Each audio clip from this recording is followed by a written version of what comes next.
قادر مطلق جو ہر خامی سے پاک ہے، ایک رات اپنے بندے کو مسجد حرام یعنی خانہ کعبہ سے مسجد اقصی یعنی بیت المقدس تک، جس کے چاروں طرف ہم نے برکتیں رکھی ہیں، لے گیا تاکہ ہم اسے اپنی قدرت کی نشانیاں دکھائیں۔ بے شک وہ سننے والا ہے، دیکھنے والا ہے۔ ستارے کی قسم جب غائب ہونے لگے کہ تمہارے رفیق یعنی ہمارے نبی نہ رستہ بھولے ہیں نہ بھٹکے ہیں، اور نہ یہ خواہش نفس سے کچھ بولتے ہیں۔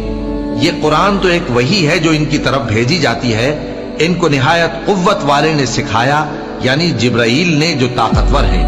پھر وہ پوری طرح بیٹھے جبکہ وہ آسمان کے اونچے کنارے پر تھے، پھر وہ قریب ہوئے، پھر مزید نیچے آ گئے تو وہ 2 کمان کے فاصلے پر ہو گئے یا اس سے بھی کم۔ پھر اللہ نے اپنے بندے کی طرف جو حکم بھیجا سو بھیجا۔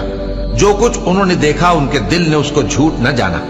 کیا جو کچھ وہ دیکھتے ہیں تم اس میں ان سے جھگڑتے ہو؟ اور انہوں نے اس کو یعنی جبرائیل کو ایک اور بار بھی اترتے دیکھا ہے سدرۃ المنتہا کے پاس۔ اسی کے پاس ہمیشہ رہنے کی بہشت ہے، جبکہ اس بیری پر چھا رہا تھا جو چھا رہا تھا۔ ان کی آنکھ نہ تو اور طرف مائل ہوئی اور نہ حد سے آگے بڑھی۔ انہوں نے اپنے پروردگار کی قدرت کی بہت ہی بڑی بڑی نشانیاں دیکھی۔